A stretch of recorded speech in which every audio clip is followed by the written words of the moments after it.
What's up, guys? Welcome back to the channel. Welcome back to the Bianconeri zone. And it's preview time because we play Atalanta tomorrow in a bounce back game.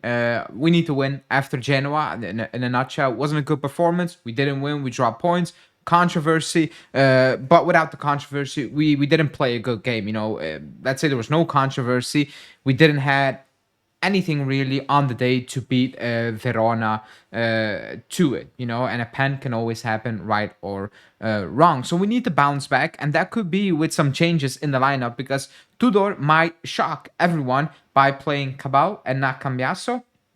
Also, there might be some issues with Conceição, but there is news that maybe, just maybe, the formation also might be changing, and we can go to a lineup where we are not going to play Conceição or Zegrova, but Yildiz behind two strikers. So before we get into it, as always, hit the like button, subscribe to the channel, and let's dive straight into the news.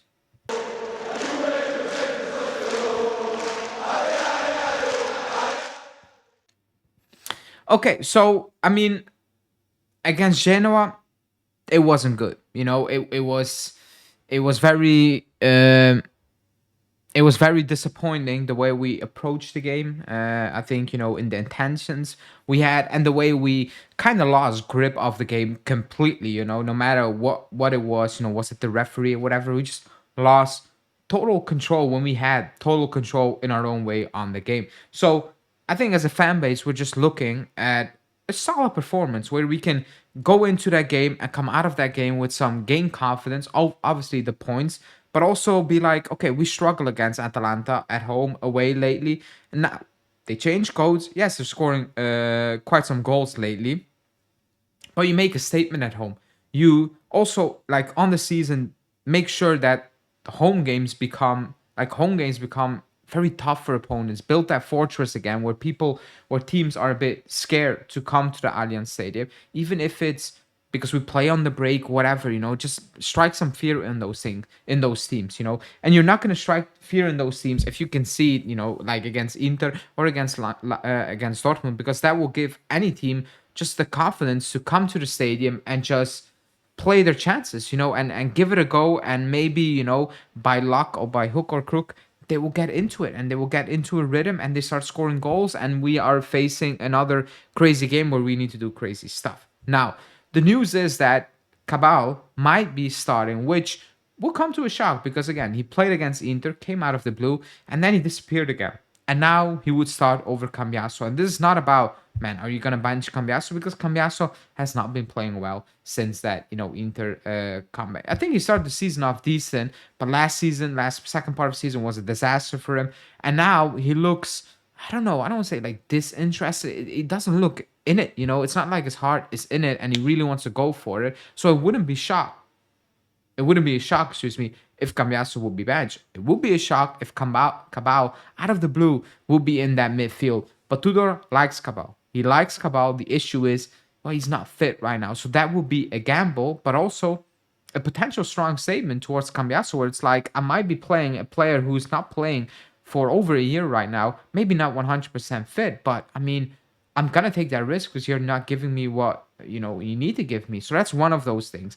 The other thing is Conceição had a separate training session. No real reports about injuries, just load management.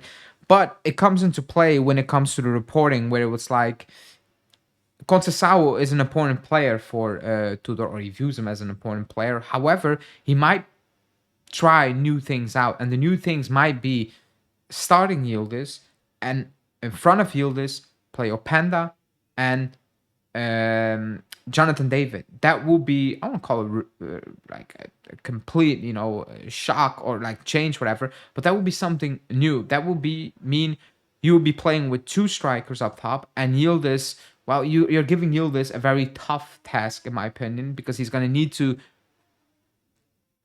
defend as well. That's one. And also, it's going to give Openda and David a really good opportunity, in my opinion, especially Openda, the way Atalanta play, to showcase his skill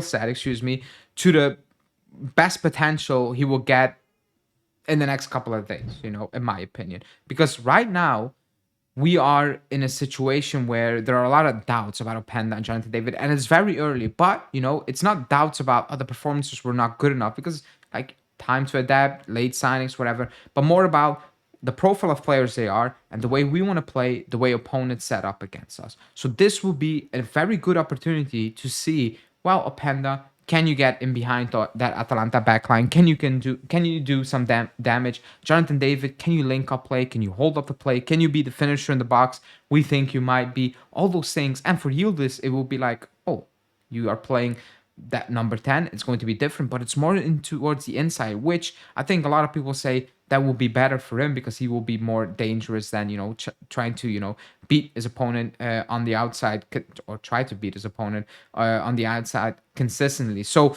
I don't know, you know, those are all rumors and talk. Do I expect changes? Not really. You know, shocking changes. Like maybe, you know, a Cabal could start, but like formation wise or like two up top and Yildiz behind, that would be a shock. I'm not expecting that. I don't think Tudor is at that stage right now to say, okay, let's throw that away and we're gonna do something completely different. I'm not, you know, having that type of vibe right now. But it is an important game. We play Villarreal and we play Milan back to back. So it's Atalanta now, Villarreal away, and Milan at home. It's a tough week. It might be tougher than last week. You know, the previous week when we had Inter, Dortmund, Verona. Now we have Atalanta, Villarreal away, and Milan. So I think that Champions League game is tougher than the Dortmund game. I think obviously the Inter home game should be more tougher on paper than the Milan game, but Milan are in great form and they play once a week, so they will be ready for that game. And you know, against Atalanta, we struggle, new coach or not.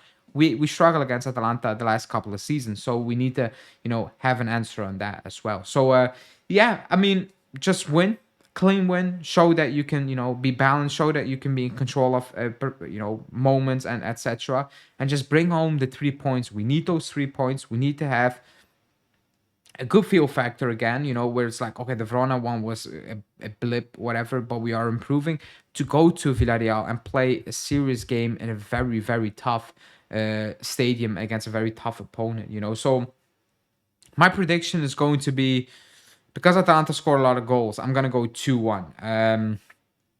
I mean, would I be shocked if we don't win?